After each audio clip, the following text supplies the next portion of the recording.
Hey everybody, today I got a short video on how to get the most out of Searchers of the Unknown. So Searchers, and let's just call it that from now on, is an alternative rule set for D&D-style games. It's one of those hidden gems you might not have heard of, but trust me, it's worth your attention. Ironically, when you try to search for info in Searchers of the Unknown, guess what? Not much comes up. It's pretty unknown when you search for it. Even YouTube only has one review, and it's in Portuguese. And there's like one actual play from 12 years ago.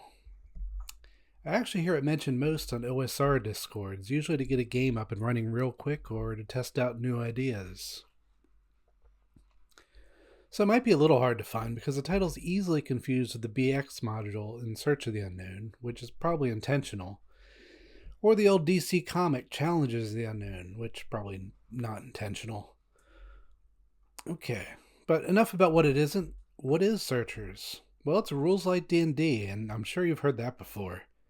But this one stands out because it whittles down the player character to the sort of brief stat block you'd find for non-player characters.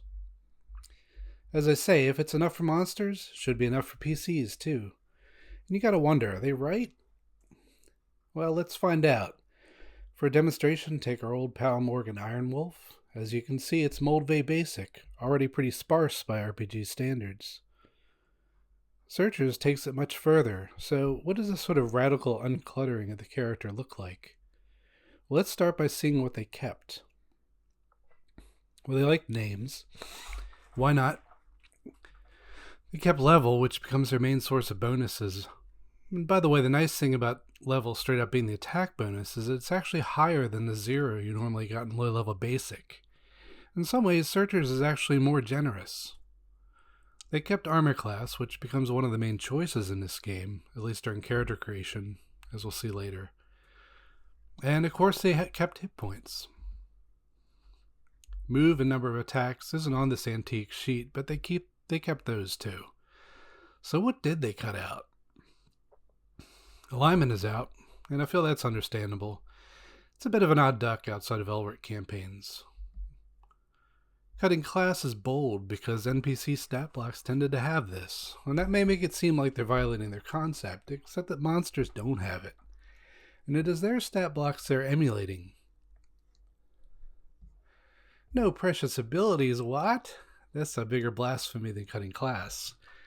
And we have no end of classless systems, but even those always keep abilities or attributes or what have you. Think you can play without them? Probably. Older D&D was very stingy with ability bonuses in the first place, and they were mostly used to qualify for a class, which we don't have to deal with anymore, so no big loss. Saves are gone too. Well, I mean, you still save, but it's a unified save based on your level now, just like everything else. Special abilities? Well, who needs those? Alright, at this point you can look at this sheet, and if this sparks joy, this is the game for you. So, stripped of all the gewgaws and falderall of early D&D, the armor your character is wearing becomes their first and most impactful choice. Heavier armor means more survivability in combat, and lighter armor means more agility for exploration. There's almost a lasers and feelings style trade-off between the two, and I'd say just do whatever suits the characters you see them. This is not a build. You can always change your armor if it doesn't work out, if you survive. And here's something I noticed. There may be a major draw for this game, probably the main draw. And perhaps the most important consequence of the changes they made. In Searchers, you'll be playing no-frills adventurers, basically fighters or fighting men. But not really. You don't have innate superpowers, no wizard spell slots, no healing hands, no hiding in mere shadows, or somehow climbing flat walls like a gecko. You're just a guy or gal taking on the world, and don't get me wrong, there's still magical items that let you interact with the arcane, but you are not a fantastic creature of myth. You're more like Conan or the plucky heroes of fairy tales. Swords and sorcery rather than high fantasy. But like it or not, you gotta admit, coming at an adventure this way promises a very distinct perspective. Unless you're that guy who always picks fighter, I guess. As good as all this sounds, there are some kinks to work out. And while Searchers is very compatible with established modules or adventures, it is there you'll run into classed NPCs with spells and complex special abilities. I mean, the BX covers have magic users all over them. They're everywhere in the modules. You'll need to figure out case by case how to handle these. Do you resort to classes? Do you hand wave it? Reskin them as having class simulating magic items, etc.? But all that assumes a bit of background in the more detailed OSR games, which brings me to a broader point. There's what you call a DIY or do-it-yourself ethic in the OSR, and this is a little difficult to do when you don't already have the tools to do it yourself. An extensive background and other similar games to draw from for rulings, in other words.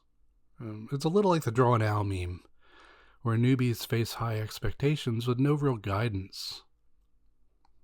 Then again, it may seem a bit backwards to hear it, but a more stripped down one-page game like Searchers is probably not going to be someone's first game.